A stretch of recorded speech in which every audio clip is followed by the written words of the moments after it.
Assalamualaikum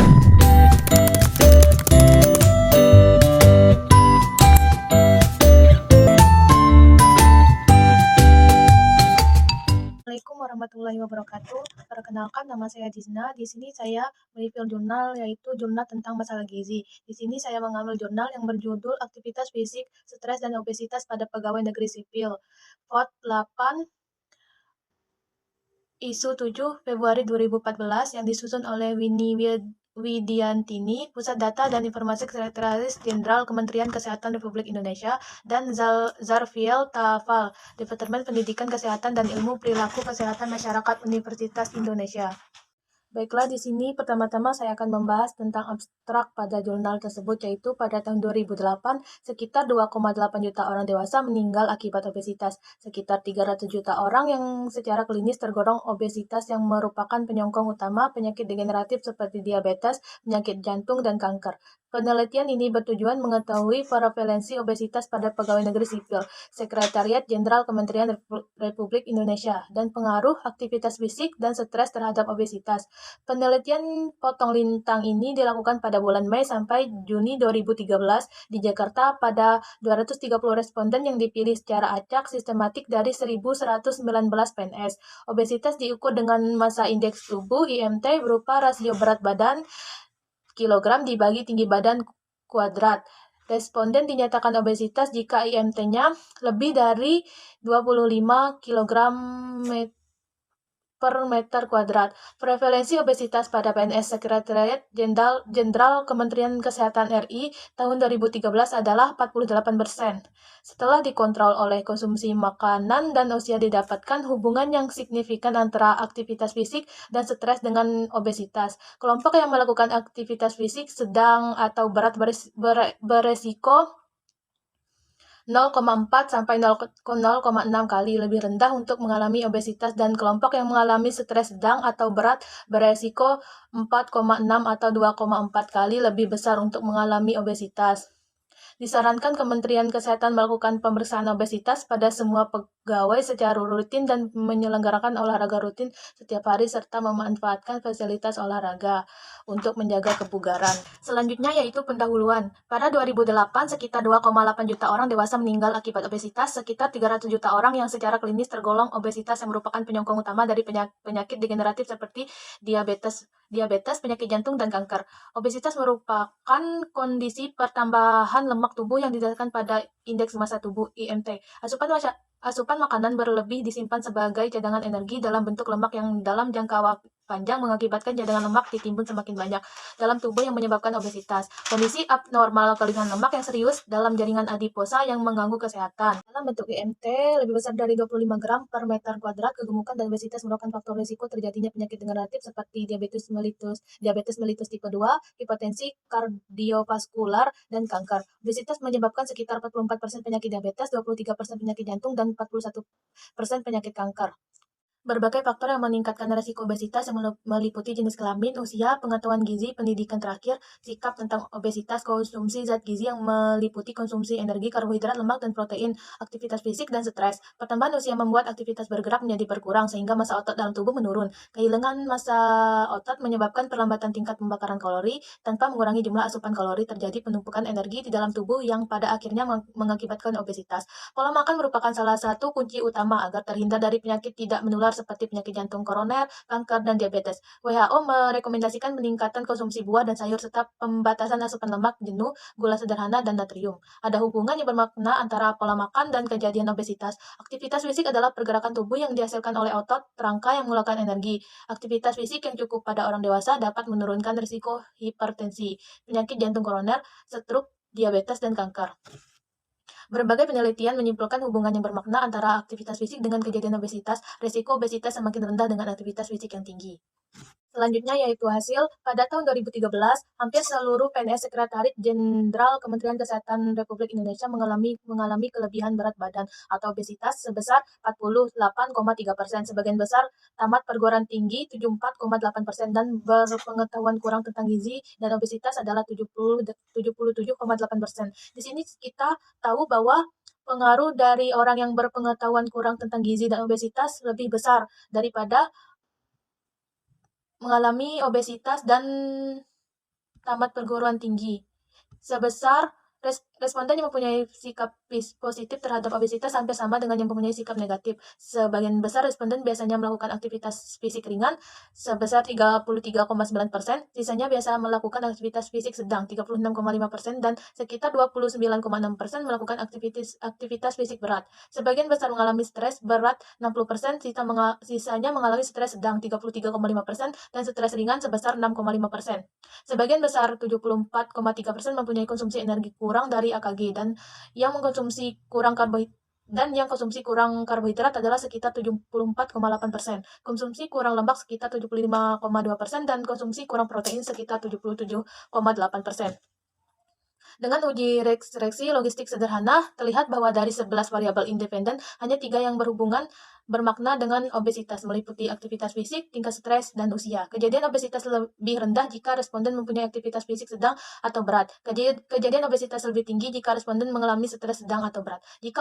Kejadian obesitas lebih tinggi pada kelompok usia di atas 30 tahun dibandingkan dengan kelompok usia di bawah 30 tahun. Tidak ada hubungan jenis kelamin, pendidikan, pengetahuan sikap, dan konsumsi energi dengan obesitas. Kejadian obesitas cenderung lebih tinggi pada perempuan berpendidikan tinggi, berpengetahuan baik, yang mempunyai pengetahuan negatif, tetapi hubungan tersebut secara statistik tidak bermakna.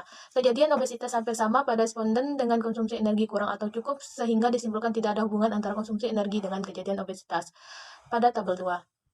Metode akhir analisis multivariat adalah variabel yang mempunyai nilai P lebih kecil dari 0,05. Variabel yang berhubungan bermakna dengan obesitas adalah aktivitas fisik, stres, dan usia. Pada variabel aktivitas fisik dan stres dikategorikan menjadi ringan, sedang, dan berat. Variabel usia dikategorikan menjadi 19 sampai 29 tahun, 30 sampai 49 tahun, dan 50 sampai 64 tahun pada mereka dengan tingkat stres dan aktivitas fisik yang sama. Semakin berat aktivitas fisik, semakin kecil risiko obesitas. Pada yang mempunyai tingkat stres dan aktivitas fisik yang sama, semakin tua usia semakin besar resiko obesitas. Subjek dengan usia 30-49 tahun beresiko 2,3 kali lebih besar untuk mengalami obesitas daripada yang berusia kurang dari 30 tahun. Subjek dengan usia 50-64 tahun beresiko 2,5 kali lebih besar untuk mengalami obesitas dibandingkan dengan usia kurang dari 30 tahun. Selanjutnya yaitu pembahasan yang dihasilkan adalah penelitian ini menggunakan jenis desain potong lintang, sehingga hubungan kausalitas variabel aktivitas fisik dan stres harus diinterpretasikan dengan hati-hati.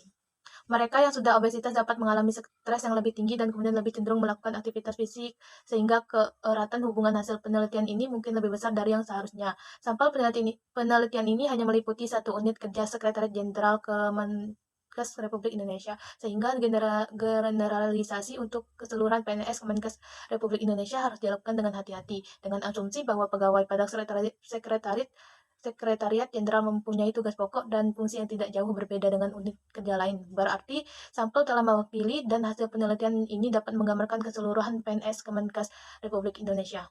Berikut ini adalah tabel analisis sederhana karakteristik responden asupan gizi, aktivitas fisik, dan stres dengan obesitas. Variabelnya ada aktivitas fisik, tingkat stres, usia, jenis kelamin, pendidikan, pengetahuan sikap, konsumsi energi, konsumsi karbohidrat, konsumsi lemak, dan konsumsi protein. Untuk kategorinya, untuk aktivitas fisik yaitu ringan, sedang, berat, dan untuk tingkat stres ada ringan, sedang, berat. Untuk usia ada 19-29 tahun, 30-49 tahun, dan 50-64 tahun. Untuk jenis kelamin yaitu perempuan dan laki-laki. Untuk pendidikan yaitu perguruan tinggi dan SMA. Untuk pengetahuan yaitu ada baik dan kurang. Untuk sikap ada positif negatif. Untuk konsumsi energi ada cukup dan kurang. Untuk konsumsi karbohidrat juga ada cukup dan kurang. Sama juga seperti konsumsi lemak dan protein ada cukup dan ada yang kurang.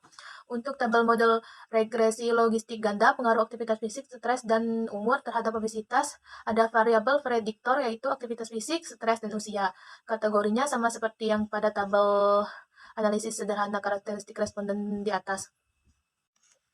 Tahu asupan makanan yang hanya berdasarkan pada ingatan responden sehingga memungkinkan terjadinya recall bias. Ada kecenderungan responden melaporkan lebih sedikit asupan makanan sehingga zat gizi, energi, protein, dan lemak pada sebagian besar responden berada lebih rendah dari AKG dan hanya sedikit yang menyampai AKG sesuai indikator yang diterapkan oleh Kemenkes. Metode food recall mempunyai kelemahan karena hanya mengandalkan ingatan responden. Akibatnya dapat terjadi lupa. Responden cenderung tidak melaporkan dengan benar makanan yang dimakan sehingga sering terjadi pengurangan informasi yang menyebabkan estimasi asupan energi energi menjadi lebih rendah dari yang seharusnya. Pada penelitian ini, obesitas ditentukan menggunakan cut-off point dari WHO melalui pengukuran IMT. Seseorang dikatakan obesitas ketika nilai IMT-nya besar dari 25 kg per meter kuadrat. Hasil analisis didapatkan bahwa prevalensi obesitas PNS Sekretariat Jenderal Kementerian Kesehatan Republik Indonesia sekitar 48%. Angka ini jauh lebih tinggi dibandingkan dengan prevalensi obesitas di Indonesia pada populasi umum. Pada Reskidas tahun 2010, prevalensi obesitas di Indonesia adalah 11,7% dan di Jakarta 16,2%. Aktivitas fisik yang ditemukan berhubungan bermakna dengan obesitas adalah gerakan tubuh oleh otot rangka yang menghasilkan energi. Selanjutnya itu kesimpulan, prevalensi obesitas pada PNS di Sekretariat Jenderal Kementerian Kesehatan Republik Indonesia tahun 2013 adalah sebesar 48%.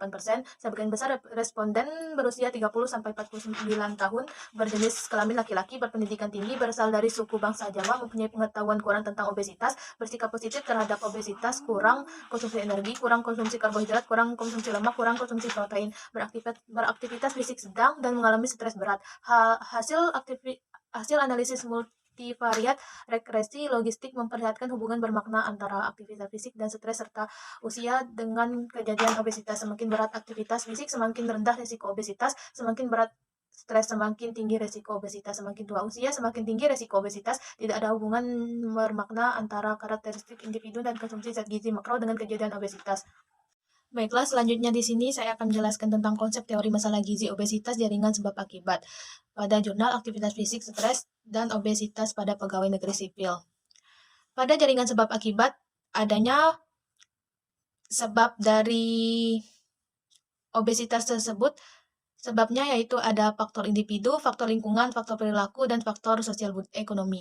Untuk faktor individu berkaitan dengan genetik, fisiologi, dan psikologis. Untuk faktor lingkungan berkaitan dengan fisik, sosial, budaya.